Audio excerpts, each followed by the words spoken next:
Pengumuman minggu ini, ibadah online minggu 13 Juni 2021 akan dilayani oleh Bapak Pendeta Sony Waplau. Ibadah akan dimulai pada pukul 7 Premier. Ibadah dapat diikuti melalui channel YouTube GBI Wow. Mari sama-sama kita ucapkan Mazmur 91. Dalam lindungan Allah. Orang yang duduk dalam lindungan yang maha tinggi dan bermalam dalam naungan yang maha kuasa akan berkata kepada Tuhan, tempat perlindunganku dan kubu pertahananku, Allahku yang kupercayai. Sungguh, dialah yang akan melepaskan engkau dari jerat penangkap burung, dari penyakit sampar yang busuk. Dengan kepaknya ia akan melindungi engkau. Di bawah sayapnya engkau akan berlindung.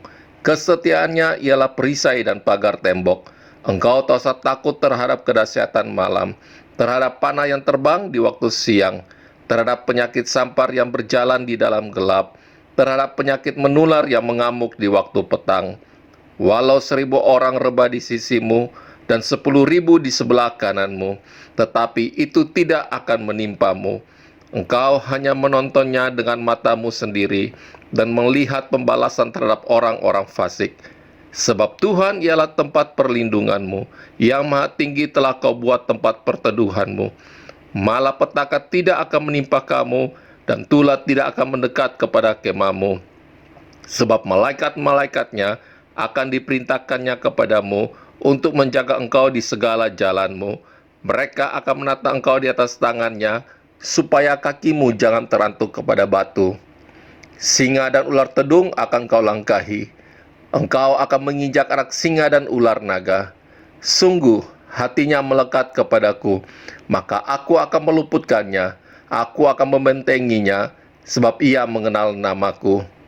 Bila ia berseru kepadaku, aku akan menjawab. Aku akan menyertai dia dalam kesesakan. Aku akan meluputkannya dan memuliakannya.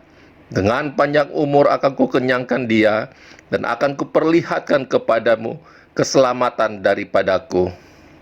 Amin.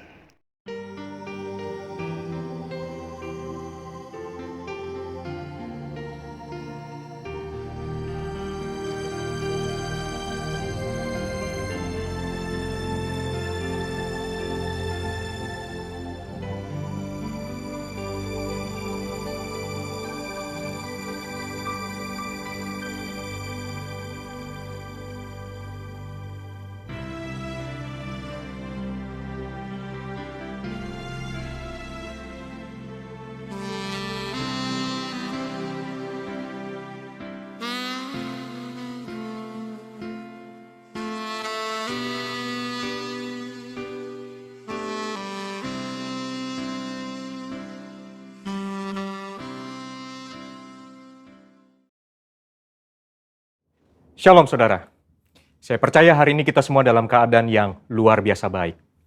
Voice of Pentecost kali ini akan membahas tentang warisan rohani. Kita saat ini sedang ada dalam masa yang menggairahkan dengan dibangkitkannya generasi Yeremia, di mana anak-anak muda sedang dipakai Tuhan secara luar biasa. Namun, untuk mereka bisa bergerak sesuai dengan tujuan Tuhan, maka bagian kita sebagai orang tua adalah mempersiapkan warisan bagi mereka. Amsal 13 ayat 22a menyatakan, orang baik meninggalkan warisan bagi anak cucunya. Ayat ini mengajarkan bahwa harus ada warisan yang diberikan bagi anak cucu. Yang dimaksud tentu bukan warisan harta kekayaan, tetapi warisan nilai-nilai kehidupan yang membentuk dan mengajar anak-anak untuk hidup benar di hadapan Tuhan. Kenapa kita sebagai orang tua harus meninggalkan warisan rohani? Warisan menjadi penting karena kita sedang memberikan dasar berpijak yang kuat untuk mereka meneruskan apa yang sudah dibangun sebelumnya, sehingga mereka tidak perlu memulai dari nol. Justru dengan warisan yang kita berikan kepada mereka akan membuat generasi Yeremia akan bergerak lebih cepat, membangun lebih banyak dengan dampak yang jauh lebih besar. Warisan rohani yang seharusnya didapat oleh seorang anak adalah yang pertama, keteladanan. Dalam hal ini, keteladanan dalam beribadah dan melayani Tuhan. Mari kita lihat kehidupan Samuel. Sejak kecil Samuel sudah berada dalam lingkungan bait Allah dan terbiasa mengenakan jubah dan baju efod dari kain lenan yang dibuatkan ibunya. 1 Samuel 2 ayat 19 mencatat, setiap tahun secara rutin ibunya memberikan jubah imam kepada anaknya. Ini adalah gambaran kesetiaan dan kesungguhan dari seorang ibu yang menginginkan anaknya tumbuh menjadi seorang pelayan Tuhan. Hasilnya adalah Tuhan justru memilih Samuel menjadi imam dibandingkan dengan kedua anak imam Eli sendiri yang hidup dalam dosa. 1 Samuel 2 ayat 26 mencatat bahwa Samuel yang muda itu semakin besar dan semakin disukai, baik di hadapan Tuhan maupun di hadapan manusia. Samuel mendapat pijakan untuk langkah awalnya sebagai seorang imam melalui kesetiaan ibunya. Sedangkan Hofni dan Pinehas kehilangan pijakan itu dikarenakan sikap ayahnya yang hanya mempedulikan jabatan dan fasilitas sebagai imam serta menghormati anak-anaknya lebih daripada menghormati Tuhan. Orang tua yang tekun berdoa, tekun membaca Alkitab, dan setia melayani Tuhan menjadi contoh yang akan ditiru oleh anak-anaknya. Menjadi teladan adalah inti dari menolong anak-anak untuk berkembang secara rohani. Anak-anak mengamati kita ketika kita sama sekali tidak menyadarinya, merekam dalam pikiran dan hati mereka setiap rinci dari sikap dan tindakan kita. Seringkali, teladan dalam hal beribadah jauh lebih efektif dibandingkan dengan perintah untuk beribadah. Orang tua harus hidup dalam kebenaran dan iman untuk bisa mewariskan hal-hal rohani kepada anak-anaknya. Orang tua jangan hanya menyuruh anak berdoa dan membaca Alkitab setiap hari, tapi jadilah teladan dalam berdoa dan membaca Alkitab setiap hari. Pentingnya kita sebagai orang tua untuk kita memperkenalkan Yesus Kristus sebagai Tuhan dan Juru Selamat sedini mungkin kepada anak-anak kita. Sehingga sebagaimana kita menerima keselamatan, demikian juga anak-anak kita diharapkan akan menerima Yesus Kristus sebagai Tuhan dan Juru Selamat mereka. Yang kedua, ketaatan. Ketaatan kepada Tuhan dan tidak berkompromi dengan dosa dan kecemaran, atau yang disebut hidup yang berintegritas. Sebelum anak-anak belajar menanggapi suara Allah, mereka pertama-tama harus belajar menanggapi suara orang tua mereka. Tuhan mengajar umat Israel melalui Yeremia dengan sebuah contoh dari kehidupan kaum orang Rekhab, dan kaum orang Rekhab menolak anggur pemberian Yeremia karena setia kepada perintah Yonadab bin Rekhab, bapa leluhur mereka, yang memerintahkan untuk tidak minum anggur sampai selama-lamanya. Dan Tuhan memberikan janjinya bahwa keturunan Yonadab bin Rekhab tidak akan terputus melayani Tuhan sepanjang masa. Teladan kekudusan ini haruslah bisa dicontoh oleh seorang anak dari orang tuanya. Di tengah dunia yang semakin rusak dan menuju kepada kehancurannya, umat Tuhan harus bisa memisahkan dirinya dari kedagingan dan perbuatan cemar. Perenungan firman yang teratur, pembacaan buku-buku rohani yang berkualitas, kehidupan doa, pujian, dan penyembahan yang berkesinambungan adalah syarat untuk mendapatkan kehidupan rohani yang semakin kuat dan semakin dewasa. 3. Kasih, yaitu kasih mula-mula, kasih yang mendalam kepada Kristus. Kasih adalah dasar dari kehidupan orang percaya. Tuhan Yesus memberikan perintah agung, yaitu mengasihi Allah dan sesama sebagai hukum yang terutama. Orang tua yang mengasihi Tuhan harus dapat mempraktekkan kasih itu di tengah-tengah keluarganya. Seorang ayah yang mengasihi istrinya dan seorang ibu yang menghormati suaminya menjadikan seorang anak hidup dalam kasih dan memudahkannya mengenal kasih Bapa di dalam Yesus Kristus. Kasih akan membentuk pribadi yang bertumbuh baik dan membawa mereka mengenal Allah yang adalah kasih itu sendiri. Ketika anak dipenuhi oleh kasih, maka anak akan memiliki rasa aman yang sangat dibutuhkan untuk mereka bisa mengembangkan potensinya secara penuh. Hasilnya akan memunculkan generasi unggul yang akan mentransformasi bangsa Indonesia melalui karakter, pengetahuan, dan kemampuan yang mereka miliki. Untuk anak-anak muda, ayo kita perhatikan dengan sungguh-sungguh apa yang sedang ditanamkan oleh otoritas di atas kita di dalam kehidupan kita. Ada orang tua yang memberikan arahan kepada kita. Ada gembala yang mengajarkan kehidupan doa, pujian, dan penyembahan. Ada mentor, guru rohani. Mereka semua adalah orang-orang yang Tuhan kirim dalam kehidupan kita untuk menuntun kita masuk dalam rencana Allah yang luar biasa. Biarlah generasi Yeremia yang dipenuhi Roh Kudus, cinta mati-matian kepada Tuhan Yesus, tidak kompromi terhadap dosa, dan akan bergerak untuk memenangkan jiwa, akan muncul dengan warisan rohani dari pendahulunya. Untuk penjelasan lengkapnya dari tim teologi kami, silakan klik link yang ada di atas atau scan QR Code yang tersedia. Salam integritas, Tuhan Yesus memberkati.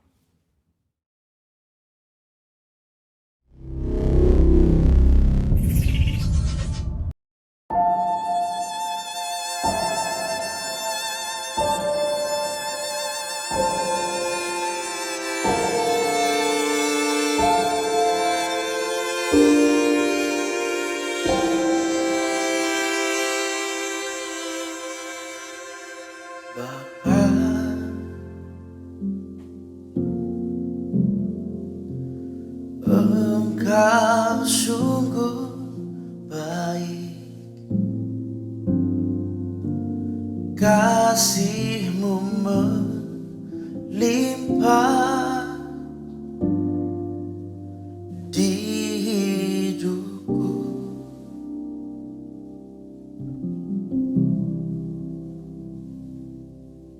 Bapa,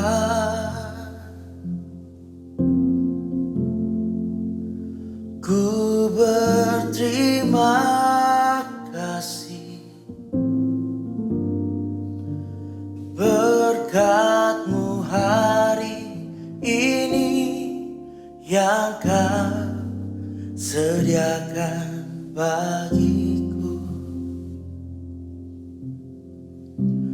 Ku naikkan syukurku buat hari yang Kau beri. Tak habis-habisnya kasih dan rahmat-Mu, selalu baru dan tak pernah terlambat.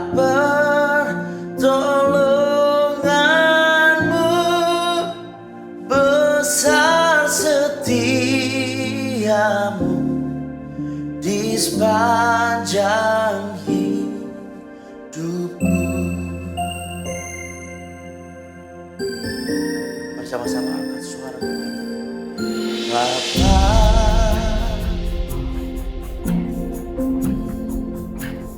Engkau sungguh baik, kasih-Mu melimpah di hidupku.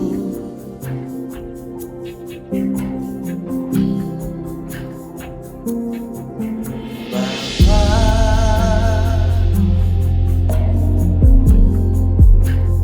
ku berterima kasih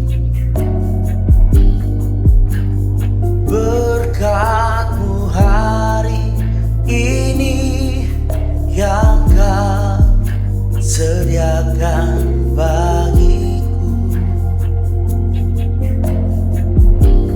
Ku naikkan syukurku buat hari yang Kau beri. Tak habis-habisnya kasih dan rahmat-Mu,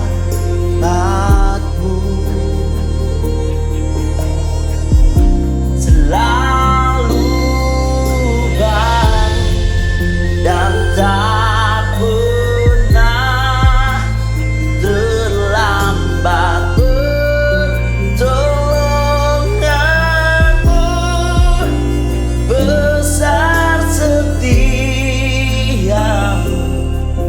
di sepanjang hidupku.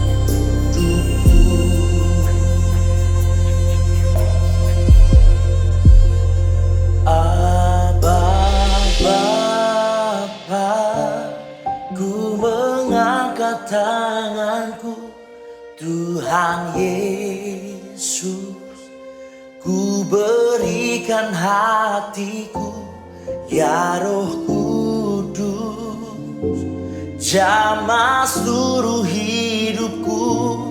Urapan-Mu mengubah hidupku.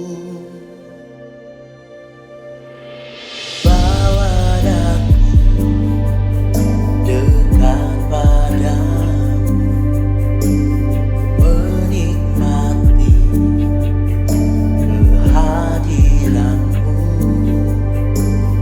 Bawa aku lebih lagi tinggal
tempat ini mengalirlah,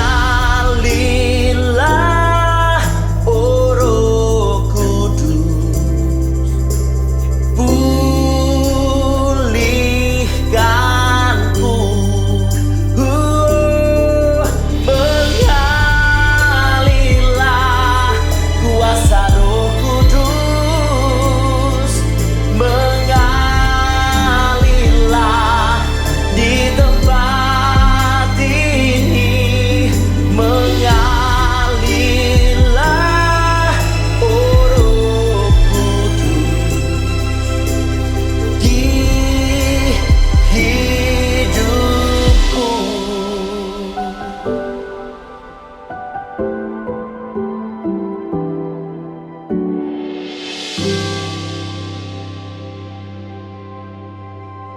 Shalom, sidang jemaat GBI WOW, Bapak Gembala dan Ibu, Pak Iwan dan Ibu Ola, segenap pelayan jemaat dan juga seluruh jemaat yang terkasih.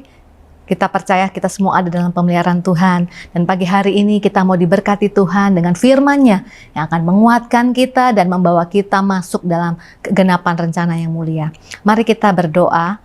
Bapa di surga, kami bersyukur bahwa Engkau begitu baik bagi kami. Perlindungan-Mu nyata hari demi hari. Tidak pernah Engkau meninggalkan kami. Tidak bisa kami membalas segala kebaikan-Mu. Kami rindu Tuhan hidup kami menyenangkan hati-Mu dan bawa kami masuk dalam seluruh rencana isi hati-Mu. Hari ini Engkau berbicara bagi kami, menuntun kami. Di dalam nama Tuhan Yesus, kita semua siap dituntun firman Tuhan. Mari bersama-sama kita katakan, amin. Bapak Ibu Saudara, kita barusan merayakan pencurahan Roh Kudus hari Pentakosta, dan hari-hari ini kita sedang banyak dibawa masuk untuk berdoa ya, untuk pencurahan Roh Kudus yang besar-besaran terjadi atas seluruh muka bumi ini, khususnya di Indonesia. Dan apa sih yang paling sering orang pikirkan tentang pencurahan Roh Kudus ya? Oh, berbahasa roh. Oke, itu adalah salah satu tanda ya bahwa seseorang itu sudah dibaptis oleh Roh Kudus. Tapi apakah itu saja esensinya? Pasti tidak ya. Nah, kita mau belajar dari firman Tuhan dari Yesaya 61 mulai dari ayat 1. Firman Tuhan yang akan kita baca, judul perikopnya adalah kabar selamat kepada Sion. Roh Tuhan Allah ada padaku, oleh karena Tuhan telah mengurapi aku. Ia telah mengutus aku untuk menyampaikan kabar baik kepada orang-orang sengsara dan merawat orang-orang yang remuk hati, untuk memberitakan pembebasan kepada orang-orang tawanan dan kepada orang-orang yang terkurung kelepasan dari penjara. Nah, di sini kita lihat bahwa firman Tuhan berkata, Roh Tuhan Allah ada padaku karena Dia sudah mengurapi aku. Nah, kita perlu pengurapan Roh Kudus itu, saudara-saudaraku. Esensinya itu adalah untuk apa?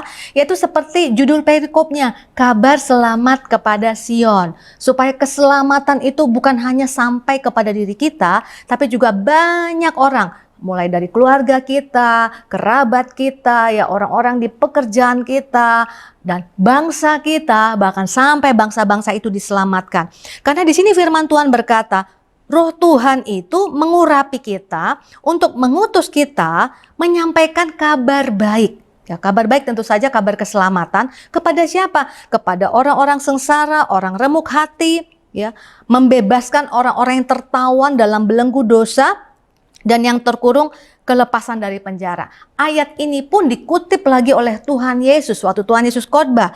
Ada di dalam Lukas 4 ayat 18 dan 19 ya. Ketika Tuhan Yesus berkata, Roh Tuhan ada padaku. Ya, berarti Allah Bapa itu mengurapi Tuhan Yesus. Untuk apa?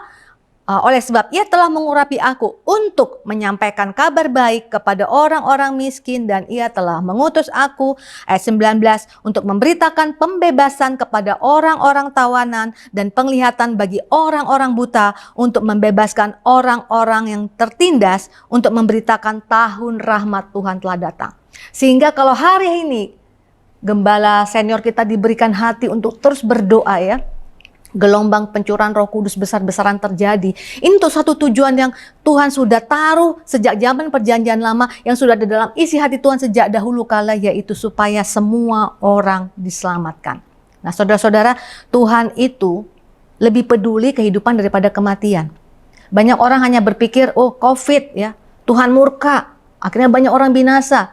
Bencana di sana sini, bencana alam. Oh, banyak orang berbuat dosa. Akhirnya Tuhan menghukum. Ya, banyak orang binasa. Sehingga gambaran tentang Tuhan yang penuh kasih, yang penuh belas kasihan, yang penuh dengan pengampunan, itu jadi pudar ya. Digantikan oleh Tuhan yang suka menghukum, Tuhan yang kejam, Tuhan yang memaksa. Sehingga pemikiran tentang Tuhan yang seperti itu membuat orang itu bahkan malah menjauh dari Tuhan, tidak suka kepada Tuhan. Tapi apakah Tuhan seperti itu? Kita baca firman dalam Yeskiel berkata seperti ini. 33 ayat 11 ya. Aku tidak berkenan kepada kematian orang fasik. Ini orang fasik loh saudara, yang artinya harus dihukum ya. Hidup tidak sesuai dengan perintah Tuhan. Aku tidak berkenan kepada kematian orang fasik, melainkan aku berkenan kepada pertobatan orang fasik. Itu dari kelakuannya supaya ia hidup. Bertobatlah dari hidupmu yang jahat itu. Mengapakah kamu akan mati? Hai kaum Israel, mengapakah kamu harus mati? Pernyataan yang sama sekarang sedang Tuhan taruh ke dalam hati kita kepada bangsa ini. Mengapa bangsa ini harus mati? Pernyataan yang sama untuk seluruh anggota keluarga kita yang belum selamat, yang masih hidup dalam kefasikan. Mengapa mereka harus mati? Oleh karena itu, pengurapan itu diberikan kepada kita. Ya. Pengurapan yang memampukan kita untuk menjangkau orang-orang yang tidak mengenal Tuhan, supaya mereka juga selamat. Tuhan itu lebih suka mereka hidup daripada mereka mati. Jadi kalau kita membaca firman Tuhan, itu tergantung kita melihatnya dari dark side-nya, penghukumannya, atau dari the bright side-nya, pengampunannya. Bahkan di dalam perjanjian baru, dalam 1 Timotius 2, ketika kita disuruh berdoa, menaikkan permohonan, doa syafaat, dan ucapan syukur untuk semua orang dulu pertama-tama, baru untuk raja-raja, penguasa, pembesar. Itu dikatakan dalam 1 Timotius 2, ayat 4, yang menghendaki, ya, itu yang baik dikatakan bagi yang berkenan kepada Allah. Ayat 4 dikatakan yang menghendaki supaya semua orang diselamatkan dan memperoleh pengetahuan akan kebenaran. Jadi harus lihat dari sisi yang sebenarnya. Sisi yang sebenarnya itu bukan Tuhan yang suka menghukum. Tapi Tuhan yang suka mengampuni. Tuhan yang suka menyelamatkan. Dan bukan hanya untuk 1-2 suku saja. Bukan hanya untuk bangsa pilihan saja Tuhan mau menyelamatkan ya. Tuhan mau menyelamatkan semua orang. Ya, kalau dalam perjanjian lama kan kita sering membaca bahwa Tuhan itu sangat mengasihi bangsa pilihan ya. Ada privilege, keistimewaan ya. Perlakuan yang beda. Jadi sehingga kalau tidak hati-hati kita membacanya, isi hati Tuhan adalah hanya orang Israel yang diselamatkan. Tapi coba kita lihat ketika Tuhan menyuruh Yunus ya. Ini di perjanjian lama loh saudara. Yunus pergi ke Niniwe. Siapakah Niniwe? Orang Niniwe itu orang-orang fasik yang teramat sangat fasik. Ya. Hubungannya tidak baik dengan orang Israel. Kesan yang didapat tentang Niniwe adalah negara, negeri, masyarakat yang tidak layak bahkan untuk diampuni. Tapi apa kata firman Tuhan dalam Yunus 4 ayat 11? Ketika Yunus protes, ya, kenapa mereka harus diselamatkan? Bahkan dia masih menanti-nantikan loh, supaya negeri itu tidak diselamatkan ya ketika dia sudah ada di sana. Dan dia kecewa ketika mereka itu bertobat. Yunus 4 ayat 11 berkata, bagaimana tidak?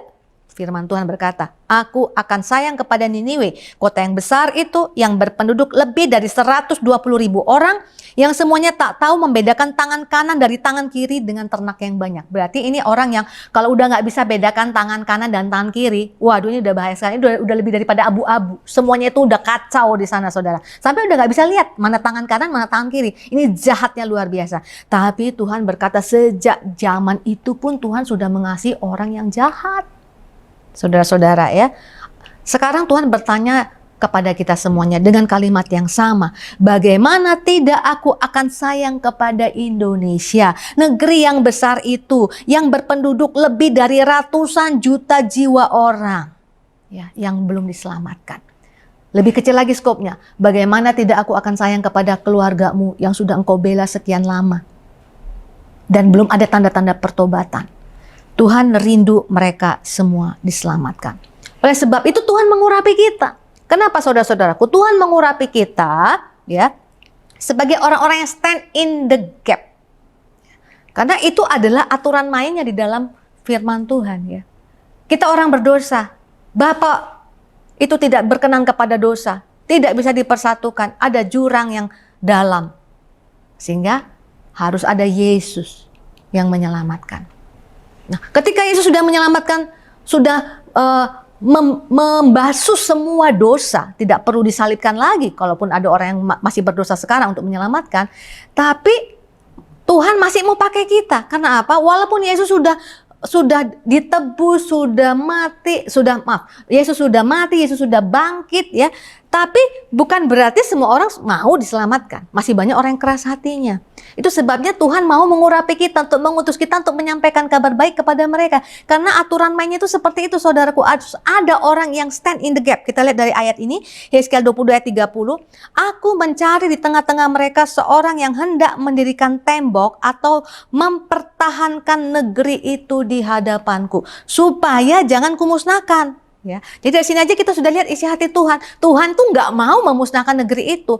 Tapi kalau tidak ada orang yang stand in the gap, ya, yang berdoa, yang mengantarai, yang mempertahankan di hadapan Tuhan, maka akhirnya mereka akan dimusnahkan. Ya, kita lihat ya, bagaimana Tuhan mau memakai Abraham. Ya, Abraham doa, bersyafaat, jadi juru syafaat. Jadi orang yang stand in the gap antara Tuhan dan penduduk Sodom dan Gomora. Dia berkata 50 Tuhan, orang benar, 45, 40, 30, 20, 10. Adakah permintaan itu ditolak oleh Tuhan? Tidak ada. Tapi ketika Abraham berhenti sampai nominal 10, ya mungkin dalam pemikirannya 10 orang benar ada di Sodom dan Gomora, maka berhenti juga sampai di sana. Apakah Tuhan tidak mengasihi? Tuhan mengasihi. Tapi Tuhan mau pakai kita. Karena orang berdosa itu tidak bisa dekat dengan Tuhan. Siapa yang bisa membela mereka supaya angkara murkanya tidak diturunkan ke atas orang tersebut adalah orang-orang yang diurapi Tuhan. Oh, hari-hari ini saya percaya banyak saudara-saudara yang anggota keluarganya belum diselamatkan. Tuhan mau pakai. Saya dulu sering berpikir bahwa Tuhan mau pakai Musa karena leadershipnya kuat. Hari ini saya berpikir tidak seperti itu. Karena terbukti saudara-saudaraku, Musa itu bahkan ketika dia sedang di perjalanan di padang gurun, dia tidak mengerti teori-teori leadership management ya.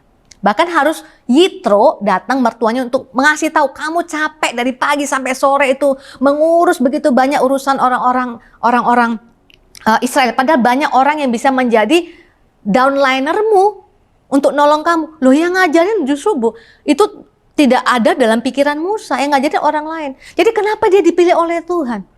Ya, kenapa dia dipilih oleh Tuhan? Mazmur 106 ayat 23 mengatakan Musa ini berbeda dari semua orang Israel. Maka ia mengatakan hendak memusnahkan mereka. Ingat, ketika Tuhan mau mengatakan memusnahkan, lihat dari sisi yang sebenarnya Tuhan itu mau menyelamatkan. Ya, jadi jangan sampai ada dalam pikiran kita Tuhan tuh kayak mau nepokin lala, bak, kamu buat salah, bak, pukul. Enggak.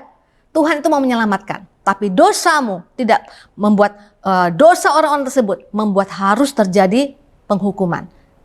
Maka ia mengatakan hendak memusnahkan mereka. Kalau Musa, orang pilihannya, tidak mengetengahi di hadapannya. Jadi ada Musa berdiri tengah-tengah untuk menyurutkan amarahnya sehingga ia tidak memusnahkan mereka. Jadi ayat ini harus kita baca konteks yang sebenarnya Tuhan tidak mau memusnahkan mereka. Tapi akibat dosa mereka, ya, mereka harus, apa yang mereka tabur itu harus mereka tuai. Tapi ada jalan keluarnya. Kalau ada orang yang mengantarai di tengahnya. Siapa? Musa. Ketika kita berdiri membela saudaraku dengan roh Tuhan yang mengurapi kita. Bagi orang-orang yang sengsara. Nah, kita perlu lihat ini perkataan ini bukan, jangan dilihat hanya dari sisi jasmani ya. Sisi rohani. Ya. Mereka sengsara, mereka miskin. Ya. Secara rohani, mungkin secara finansial mereka kaya, tapi mereka miskin karena mereka tidak mengenal Tuhan. Mereka terkurung dalam penjara, sekalipun mereka bisa pergi ke luar negeri dengan bebas, tapi sebenarnya yang ada dalam pemandangan Tuhan, mereka terkurung dalam penjara. Tuhan cari orang, ya, orang-orang yang mau mengetengahi. Saudara-saudaraku, bahkan saya mau berkata Tuhan itu sangat mengasihi Indonesia, ya. Banyak orang sudah tahu ini, tapi lebih banyak lagi orang yang tidak tahu. Sejak tahun 1928, saudara-saudaraku, ketika lagu Indonesia Raya itu diciptakan, itu ada 3 bait ya dengan refren. 3 bait yang kita nyanyikan adalah 1 bait dengan 1 refren. Tapi sebenarnya baitnya itu ada 3. Dan kalau kita lihat dari lirik yang diberikan, yang Tuhan taruh dalam isi hati Wage Rudolf Supratman, itu ada kalimat seperti ini di baitnya. Marilah kita mendoa Indonesia bahagia. Bayangkan saudara, tahun 28 Tuhan sudah taruh dalam hati Wage Rudolf Supratman supaya orang Indonesia ini berdoa. Berdoa supaya apa? Supaya Indonesia bahagia. Firman Tuhan berkata dalam kitab Mazmur, berbahagialah bangsa yang Allahnya ialah Tuhan. Saudara tangkap ini? Tuhan ingin kita bersyafaat bagi negeri ini. Kita berdoa bagi negeri supaya negeri ini bahagia. Dan negeri ini tidak bahagia karena pulih dari ekonomi. Negeri ini tidak bahagia karena kaya raya. Negeri ini tidak bahagia kalau sudah keluar dari kelompok negeri-negeri yang miskin. Negeri ini tidak bahagia karena itu. Firman Tuhan berkata, kebahagiaan itu tidak bisa ditentukan oleh harta. Kebahagiaan itu ditentukan oleh ketika seseorang itu mengenal Tuhannya. Ketika seseorang sudah diampuni oleh Tuhan. Ketika seseorang itu sudah masuk dalam kegenapan rencana Tuhan. Itulah kebahagiaan. Sejak tahun 28, saudara. Siapa di sini yang hidup tahun 28? Saya ini udah tua, saudara. Saya lahir tahun 66. Ya, tahun 66 lahir, bertobat tahun 88, baru berdoa untuk Indonesia. Ya, mungkin yang paling tua, mungkin ada yang lahir tahun 45, tapi tidak mungkin kita lahir kita langsung punya hati untuk Indonesia. Tahun 28 sejak Indonesia belum ada, Tuhan sudah berikan lagu ini supaya apa? Dia mencari orang-orang yang mau membela, orang-orang yang mau diurapi untuk berdoa bagi bangsa ini. Nah, saudara-saudara, kenapa kita perlu urapan itu, saudara? Kenapa kita perlu urapan Roh Kudus itu? Nah, di sini kita lihat, saudara, ayat tadi kita baca kembali. Yesaya 22:30, aku mencari di tengah-tengah mereka seorang yang hendak mendirikan tembok atau yang mempertahankan negeri itu di hadapanku, ya, orang-orang yang stand in the gap, supaya jangan kumusnahkan. Nah, koma, tetapi aku tidak menemuinya. Dulu waktu saya baca ayat ini, saudara, saya masih mahasiswa ya. Belas kasihan jiwa-jiwa itu rasanya kuat sekali ya. Bayangkan saudara. Saya ingat sekali, saya masih baru nih ya, baru mengikut Tuhan. Berapi-api ikut Tuhan, beban jiwanya kuat saudara. Kemudian ada orang yang membagikan Mazmur 91. Ya, saat ini kita kan sering mengulang-ulang ya, memperkatakan. Bahkan setiap ibadah, setiap hari Mazmur 91. Kemudian dia ucapkan ayat ini yang sangat populer. Walau 1000 orang rebah di sisimu dan 10.000 di sebelah kananmu, tetapi itu tidak akan menimpamu. Oh, haleluya, tepuk tangan semuanya. Saya malah nangis, saudara, pertama kali saya dengar ayat itu. Saya bilang, Tuhan, ada 1000 orang rebah di sisiku, Tuhan. 10.000 di sebelah kananku. Aku mau mereka diselamatkan. Yang namanya hati jiwa-jiwa itu seperti itu, saudara. Kenapa? On fire, kepengen selamatkan. Kalau saya pulang, saya dari keluarga 4 bersaudara plus papa mama, saya orang pertama yang lahir baru. Beban jiwanya kuat sekali, saudara. Jadi setiap kali saya pulang ke rumah orang tua saya, karena saya tinggal di Bandung selama kuliah. Jadi kalau saya pulang ke rumah orang tua saya curi-curi waktu gitu ya, supaya pas mereka lagi nggak cari saya, lagi nggak ketemu saya doa tersungkur, nangis, saudara. Tuhan selamatkan orang tuaku, Tuhan selamatkan keluargaku. Itu terus-menerus saya lakukan, tidak berhenti. Sampai akhirnya satu persatu mulai selamat ya. Mulai dari papa mama saya meninggal sudah dalam keadaan menjadi anak-anak Tuhan. Sekarang kami bersaudara semuanya melayani Tuhan. Dan itu membuktikan memang Tuhan mau semua orang diselamatkan ya. Tapi harus ada yang doa. Ya.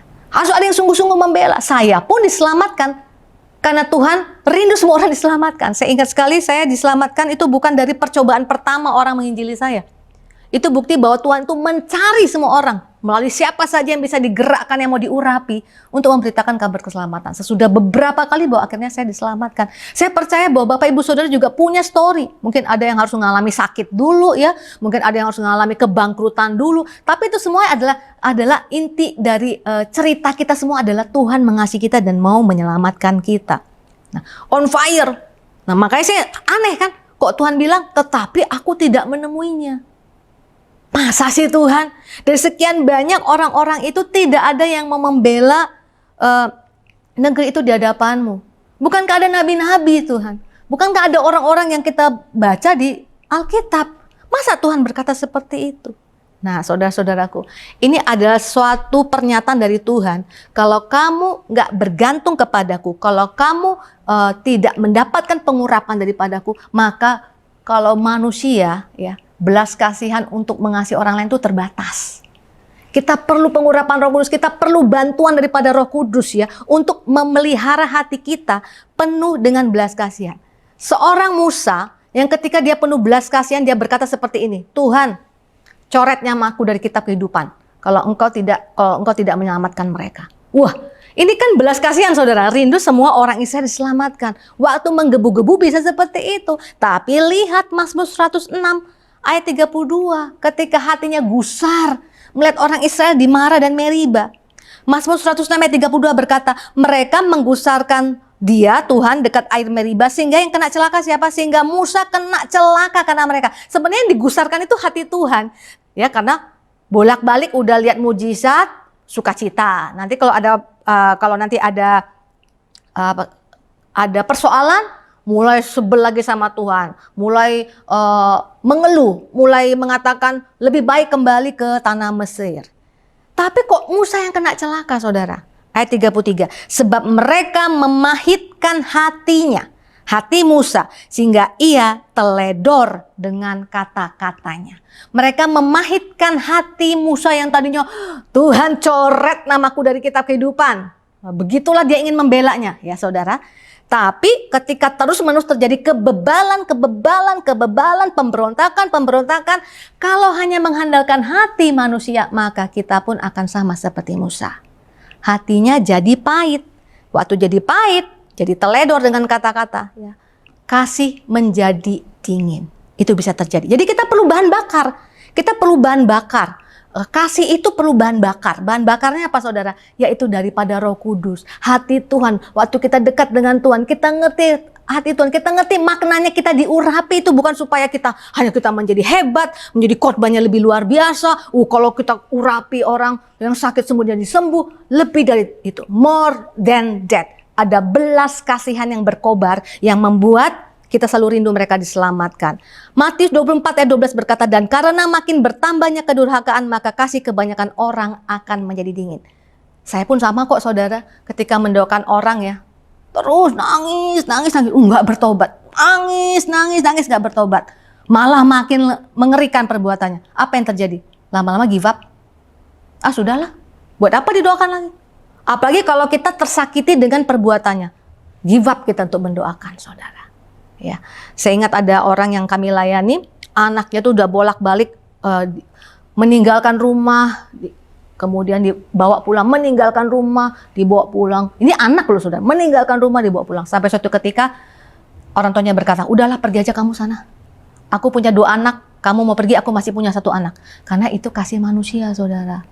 Jadi kasih manusia itu kalau nggak bahan bakarnya itu daripada Tuhan sendiri ya, kasih Tuhan melalui pengurapan Roh Kudus, maka kita pun akan give up. Padahal Tuhan mau semua orang diselamatkan. Tuhan berkata begini dalam 1 Korintus 13 ayat 2, sekalipun aku mempunyai karunia untuk bernubuat, ini bicara tentang pengurapan ya, dan aku mengetahui segala rahasia dan memiliki seluruh pengetahuan, dan sekalipun aku memiliki iman yang sempurna untuk memindahkan gunung, tetapi jika aku tidak punya kasih, aku sama sekali tidak berguna. Jadi perbuatan kasih itu bukan hanya tindakan, lebih dari itu adalah bahan bakarnya itu ada nggak? Bahan bakarnya itu adalah belas kasihan jiwa-jiwa yang seperti apapun mereka lakukan tetap kerinduan hati seperti Tuhan ya. Apapun yang kamu lakukan hai orang fasik, mengapa kamu harus mati? Hari ini saudara, ketika kita banyak berdoa untuk pencurahan Roh Kudus terjadi, minta Tuhan supaya Roh Kudus yang sudah mengurapi aku untuk memberitakan kabar baik kepada banyak orang yang terkurung dalam penjara, kepada banyak orang yang miskin, kepada banyak orang yang sengsara. Biarlah belas kasihan yang daripadamu itu tetap ada di dalam hatiku. Nah saudara, ayat terakhir yang mau kita baca, karena Tuhan ingin semua orang diselamatkan. Tapi kita lihat orang-orang tidak mau diselamatkan. Ya, bagaimana caranya? Pemulihan Pondok Daud. Sini peranan Roh Kudus akan sangat luar biasa terjadi. Kisah Para Rasul 15 ayat 16, kemudian aku akan kembali dan membangunkan kembali pondok Daud yang telah roboh, dan reruntuhannya akan kubangun kembali dan akan kuteguhkan. Kita semua tahu pondok Daud itu bicara apa? Pujian penyembahan yang 24 jam terus menerus dinaikkan kepada Tuhan. Ada 288 imam yang bertugas di dalam kemah Daud yang sederhana, bukan kemah Salomo yang megah, yang luar biasa. Fokusnya itu di tempat yang sederhana itu adalah siapa? Tuhan. Pujian penyembahan yang terus dinaikkan kepada Tuhan. Tapi tidak berhenti sampai di situ. Ayat 17 berkata, supaya semua orang lain mencari Tuhan dan segala bangsa yang tidak mengenal Allah yang kusebut milikku. Demikianlah firman Tuhan yang melakukan semuanya ini. Jadi pemulihan pondok Daud itu terjadi supaya apa? Orang lain mencari Tuhan. Saudara-saudara, sering kita alami, kita sudah berusaha sedemikian rupa, kita sudah berdoa sedemikian rupa, saudara-saudara. Kita sudah menginjil, memberitakan kabar baik sedemikian rupa, tapi tidak ada tanda-tanda diselamatkan. Ya saudara ya. Banyak terjadi seperti itu. Makanya tadi kalau nggak punya pengurapan Roh Kudus kita give up. Tapi Tuhan mengatakan, pada saat namaku ditinggikan, ya, Dia akan membawa banyak orang kepadamu. Dia. Supaya semua orang lain bukan lagi dicari loh, mencari Tuhan. Ini yang terjadi. Makanya di mana-mana saya lihat saudara, bukan hanya gereja kita loh yang punya menara pujian penyembahan 24 jam. Di gereja-gereja lain di dunia ini saudara, hari-hari ini sedang bangkit gereja-gereja menaikkan doa pujian penyembahan 24 jam.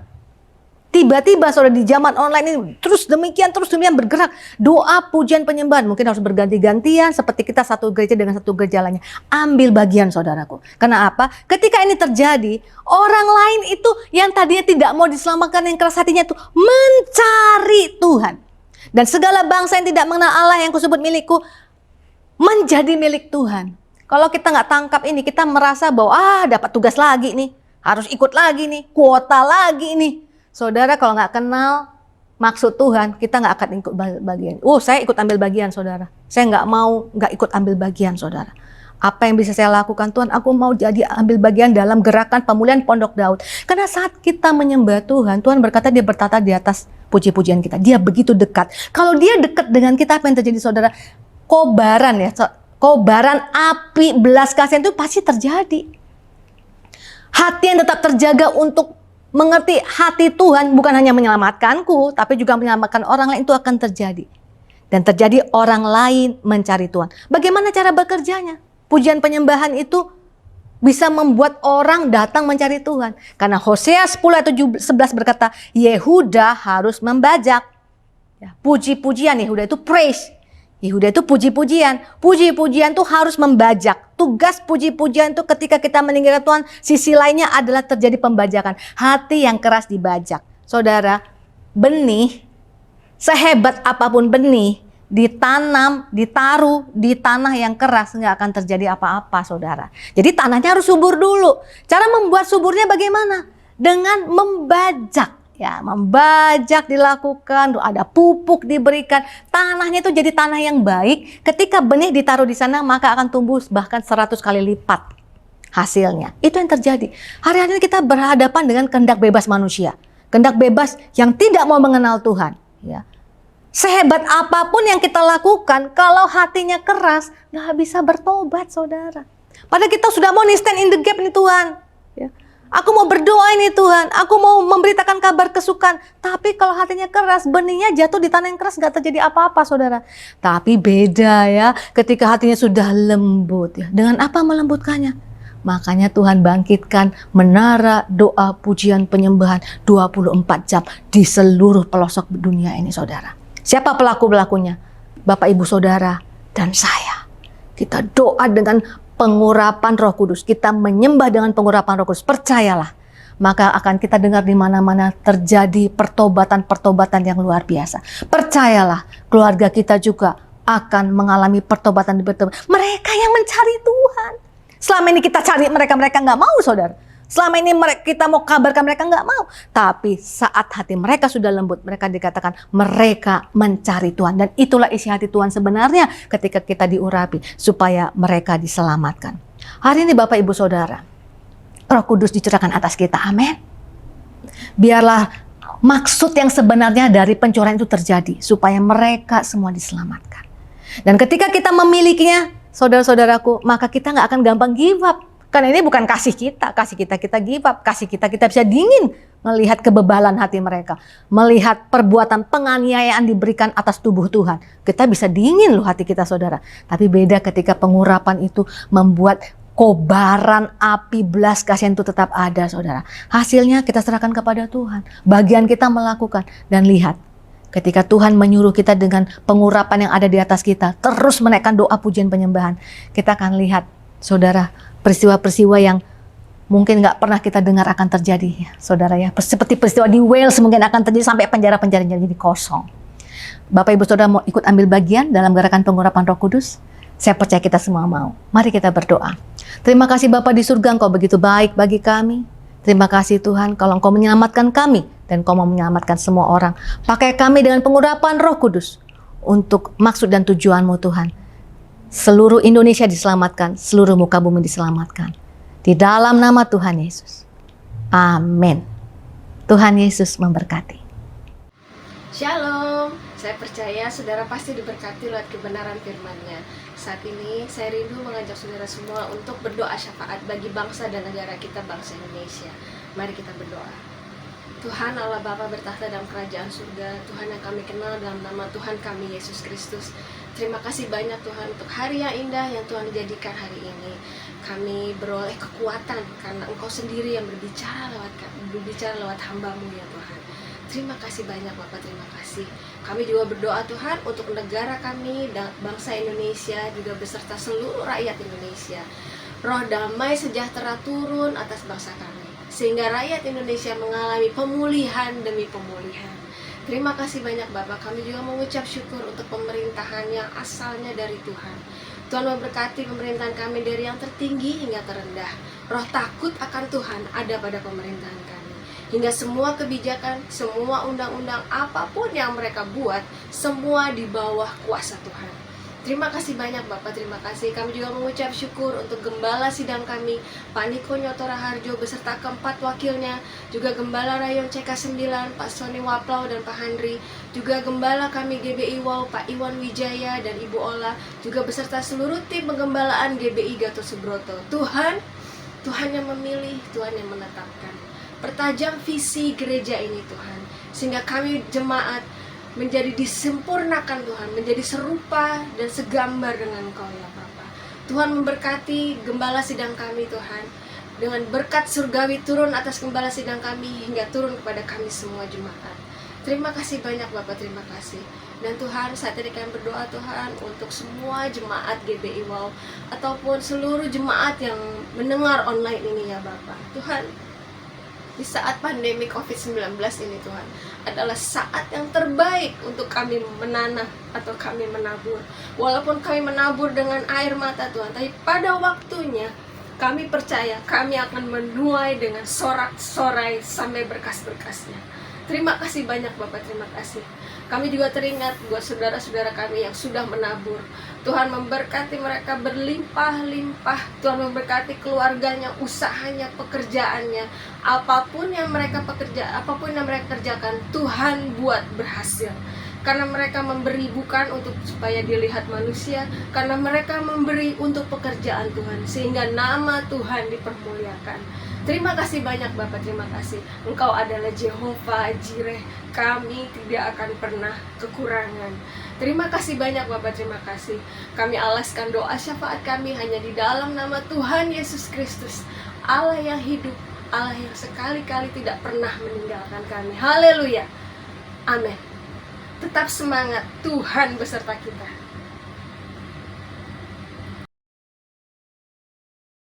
Shalom Ibu Bapak terkasih dalam Tuhan Yesus. Selesai sudah kita mendengarkan khotbah daripada Ibu Pendeta Julia Manik yang begitu memberkati kita semua, dan saya percaya firman itu tidak akan kembali dengan sia-sia. Terima kasih Bu Julia untuk kesediaannya mengisi acara online dari GBI WOW ini. Berdoa untuk keluarga, juga ibu, serta anak-anak semua dalam perlindungan yang sempurna dari Tuhan Yesus Kristus. Terima kasih sekali lagi. juga untuk semua teman-teman yang selalu setia dalam pelayanan bersama-sama dengan kami ini. Ucapan terima kasih. Tuhan Yesus memberkati. Tiba saatnya kami akan menerima berkat daripada Engkau. Tapi sebelumnya mari kita menundukkan kepala berdoa. Bapa dalam surga, terima kasih hari ini kami sudah mendengar firman-Mu yang sudah disampaikan oleh hamba-Mu Bu Julia. Tuhan, kiranya Engkau terus sertai di dalam kehidupannya Tuhan Yesus, ditubus jadi darah yang kudus dalam pelayanan, dalam pengembalaannya bersama Bapa, juga anak-anaknya semua dalam perlindungan yang sempurna. Terima kasih untuk hari ini. Kami percaya Tuhan, kami sudah diberkati dan kami sudah dikuatkan. Berkati anak-anak-Mu yang setia di dalam online ini, juga anak-anak Sunday School maupun youth semuanya, kami serahkan mereka ke tangan-Mu. Percaya Tuhan, penyertaan daripada Engkau menyertai kami selalu. Berkat turun atas kami dengan kesehatan, kekuatan, damai sejahtera, sukacita bersama-sama dengan kami semua. Terima kasih Tuhan untuk hari ini. Sebelum kami berpisah, kami rindu untuk menerima berkat daripada Engkau. Mari kita mengangkat tangan kita, tahan hati dan pikiran kita untuk menerima berkat dari Tuhan.